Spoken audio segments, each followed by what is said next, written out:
Pozdrav svima i dobrodošli na kanal Ikarbus zvučna hronologija. Gledate završni deo 4. epizode serijala Subotica Trans i ja, u kom vam prepričavam uspomene na nekadašnje, ali i još uvek aktivne Ikarbus autobuse u Subotici. Sećate li se kako sam vam u prvoj epizodi rekao da ću, kada dođe vreme, posebno govoriti o autobusu koji je preuzeo zaduženje na liniji 10 od Ikarusa IK160? Pa evo, taj trenutak je došao. Predstavljam vam Ikarbus IK202 garažnog broja 97 iz 1994. godine. Pa neka priča počne.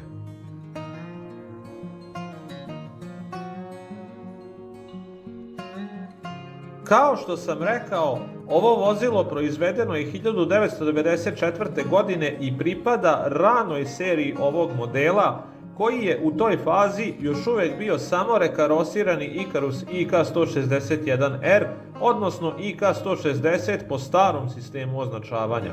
Dakle, motor Raba D2356, menjač Famos 6 MS80 i stari tip Rabine pogonske osovine. Ovo je važno napomenuti, pošto kod izvesnog dela ljubitelja autobusa postoji uverenje da je u IK202 ugrađivan samo motor Raba D10. Međutim, slično kao kod modela IK105P, i kod IK202 su 1996. godine najpre uvedene mehaničke inovacije. Upravo spomenuti motor Raba D10, Renk automatski ili CTF S685 manuelni menjači, kao i pogonska osovina Raba BDI.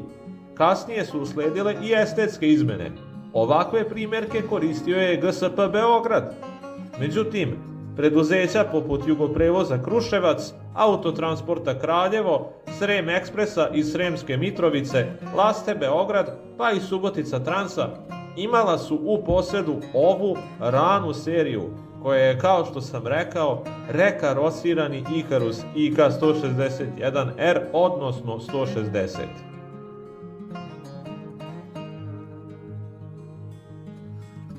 Pre nego što nastavim, da vam ukratko opišem spomenutu liniju 10. To je linija sa 2 polaska dnevno, jutarnjim u 6:15, koji vozi od Palića do stajališta Livka kod Subotičke katedrale, i popodnevnim u 14 časova i 5 minuta u suprotnom smeru.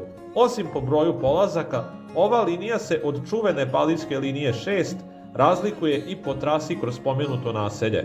Dok linija 6 prolazi kroz centar Palića glavnim putem, kojim se dalje produžuje na primjer prema graničnom prelazu Horgoš, linija 10 prolazi kroz srž samog naselja, tamo gde su kuće, to jest domovi žitelja. Zbog toga je izvesnom delu njih izuzetno korisna. Moj otac je ovu liniju, na primjer, koristio svakodnevno za odlazak na posao i povratak kući, osim subotom, pošto vikendom linija ne saobraća. A i ja sam to činio kad god sam mogao, a razlog je prost. Stajališta u oba smera su mi na manje od minute hoda od kuće. I upravo zbog specifične trase, autobus zadužen na liniji 10 je, kao što sam pričao, noćio na Paliću. Najčešće na stajalištu u Pulskoj ulici.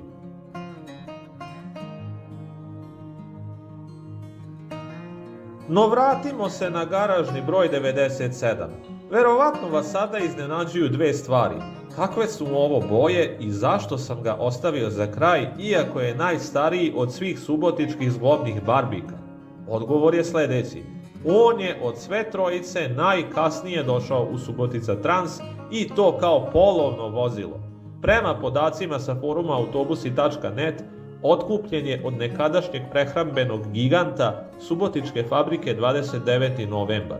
To se, koliko se sećam, desilo negde s kraja 90-ih na početak 2000-ih. Pored drugačijih boja, izdvajao se po još nekim detaljima. Za ovo što ću sad reći nisam siguran, pa neka me isprave upućeniji ako grešim. Ali, verovatno je imao fabrički ugrađena plastična tapacirana sedišta, pa čak i radio kasetofon. Kao što rekoh, molim upućenije gledaoce za ispravke ako sam išta pogrešio.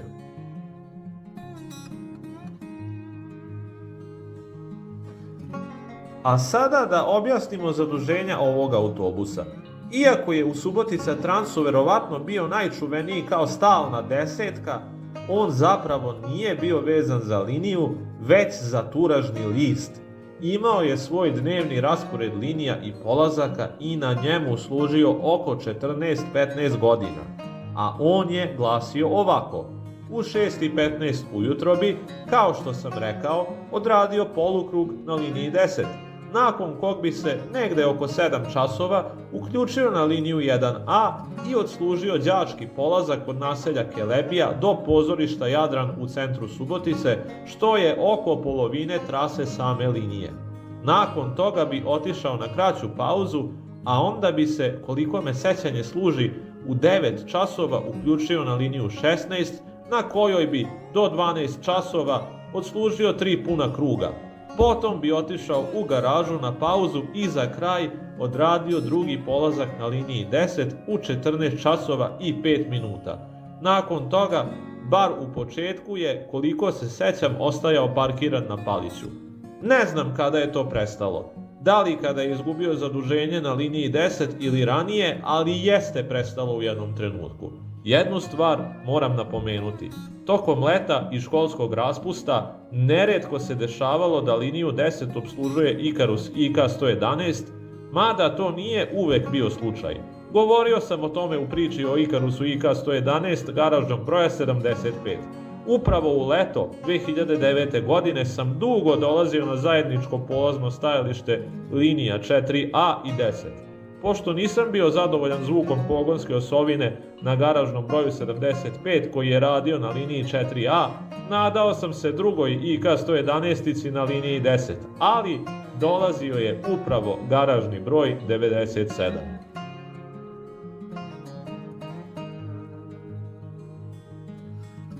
Kao što rekoh, nakon više od decenije izgubio je zaduženje na liniji 10, koje mu je preoteo Ikarbus IK-103P garažnog broja 34 kada je dobio reklamu Palićkog zoo vrta.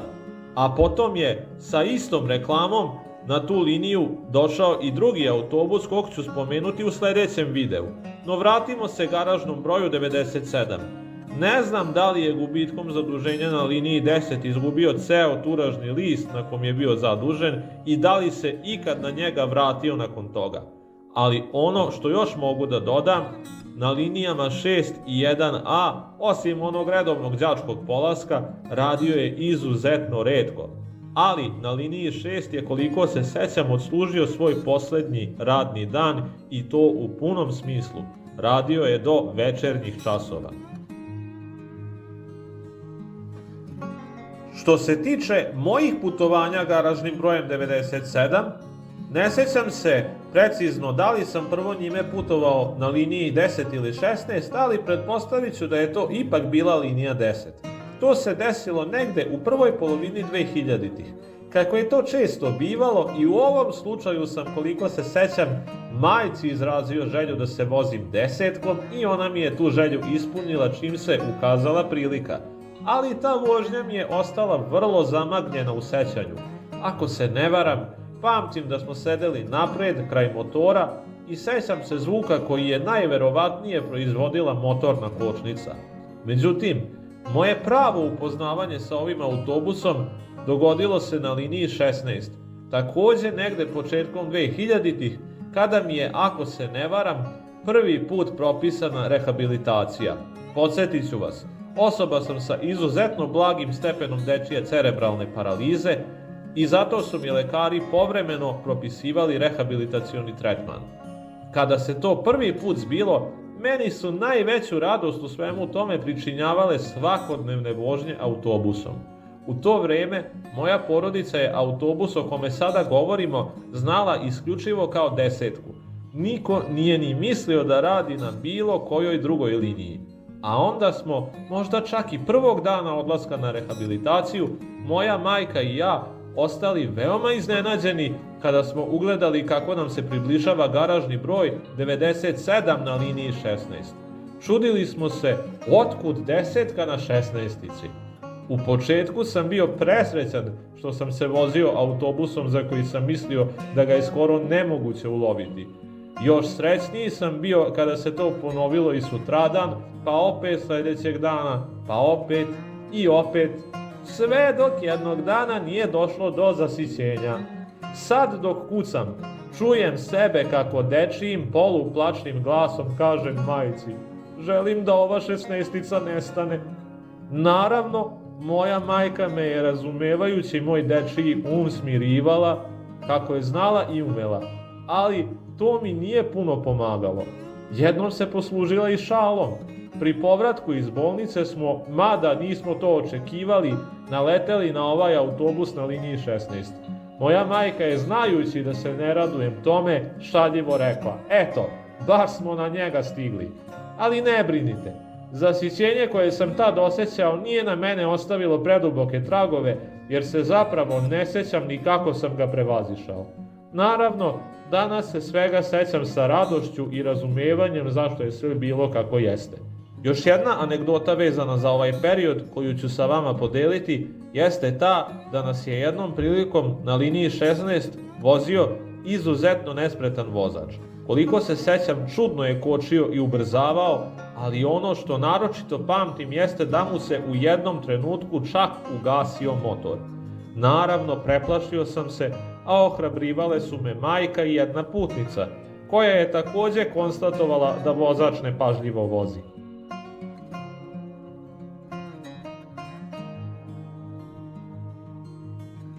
Što se utisaka u vožnji tiče, opisat ću vam ih, ali najpre vas moram upoznati sa nekoliko činjenica. Ovaj autobus je remontovan negde u drugoj polovini 2000-ih. Vrlo je moguće da mu je upravo tada originalni motor Raba D2356 zamenjen Manovim D2866UM, koji je prema podacima na forumu autobusi.net nasledio od rashodovanog Ikarusa IK161 garažnog broja 92. Sada mogu da pređem na utiske u vožnji. Putovanja iz vremena dok je ovaj autobus još imao svoj originalni motor gotovo uopšte ne pamtim. Sa druge strane, vožnje nakon promene motora pamtim nešto bolje, ali nijedno sećanje nije naročito intenzivno. Razlog tome jeste to što ovo vozilo nikad nisu vozili preterano žustri vozači, pa zbog toga ne pamtim neke jurnjave sa njim. Uglavnom se sećam laganih krstarenja između Subotice i Palića.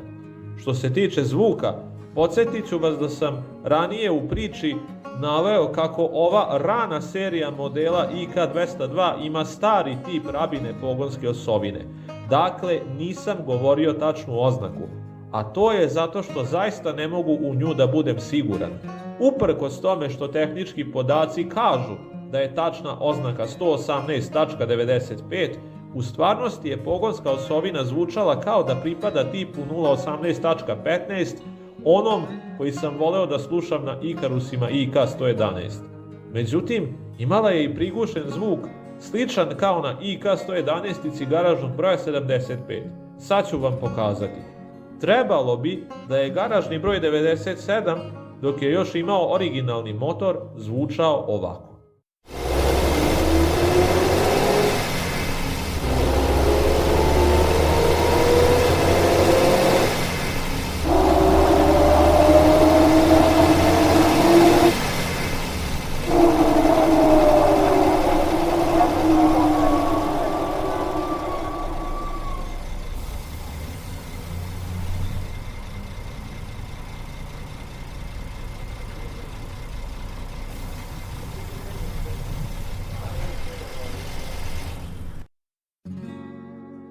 A ovako je zvučao kada mu je ugrađen MAN motor, doduše bez ovde prisutnog lupkanja.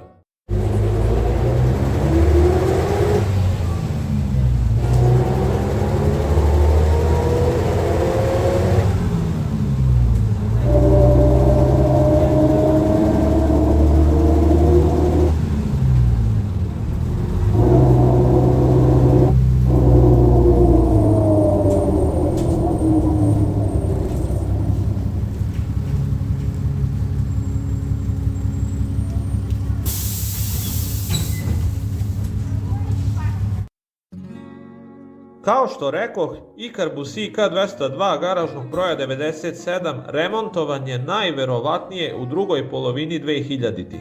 Kakvu je kolor šemu tada dobio, ne znam. Ako iko od vas gledalaca to zna, neka napiše u komentare. A zašto ja ne znam? Pa zato što ga nakon remonta nikad nisam video bez reklame. Navešću samo one koje pamtim. Sećam se da je u prvoj polovini 2009. godine nosio reklamu za neki salon nameštaja ili kupatila ili tako nešto. Nisam siguran. A onda je, verovatno nekoliko meseci kasnije, dobio reklamu koju je nosio bar 8 godina. U pitanju je reklama OTP banke. Fotografija koju upravo vidite je veoma mutna, pa ću vam zato sada pokazati Ikarus IK161 garažnog broja 98 sa istom reklamom. Evo pogledajte, ovakvu reklamu nosio je i IK202 garažnog broja 97. Naravno, reklama je dobijala i nove varijante, pa je autobus jedno vreme izgledao ovako, pa ovako. Međutim, ni nakon isteka ugovora između OTP banke i Subotica Transa, koji se najverovatnije desio negde 2017. godine, nisam uspeo da vidim kakve se boje kriju ispod, zato što je ovo vozilo gotovo istog trenutka dobilo reklamu za Tesla televizore sa kojom je na kraju i rashodovano. Jedino što je šteta je to što ne postoji fotografija ovog autobusa dok je nosio tu reklamu. Poslednjih 5 godina rada ovog autobusa se gotovo i ne sećam, pošto sam bio na studijama u Novom Sadu tokom radnih dana, a ne pamtim da sam ga viđao vikendima. Pamtim samo 3 stvari i to prilično maglovito. Prva je ta da sam, ako se ne varam, maločas spomenutu reklamu za Tesla televizore video dok je ovo vozilo radilo na liniji 1A. Druga stvar, sećam se jednog putovanja njime na liniji 6 negde početkom 2018. godine. I na kraju, poslednje sećanje se odnosi na poslednji radni dan ovog vozila. Ako se ne varam, otišao sam u grad da se vozim autobusima i video garažni broj 97 na liniji 6. Međutim, nisam previše žurio da se provozam. Nisam bio zainteresovan. Pošto je po rasporedu trebalo da radi do kraja dana, samo sam ga posmatrao. Posetio sam majčinu prijateljicu iz osnovne škole dok je bila na poslu, pa smo, pošto posla nije bilo mnogo, ćaskali celo posle podne. Ni ne pamtim kojim sam se autobusom na kraju vratio kući. Ali ono što se prisećam jeste da sam dan ili dva kasnije video garažni broj 97 u rashodu u garaži. Sećanje mi je, kao što sam napomenuo, vrlo zamagljeno, ali suština je, nisam se pošteno oprostio sa ovim autobusom. Da sam znao šta mu sleduje, verovatno bih drugačije postupio.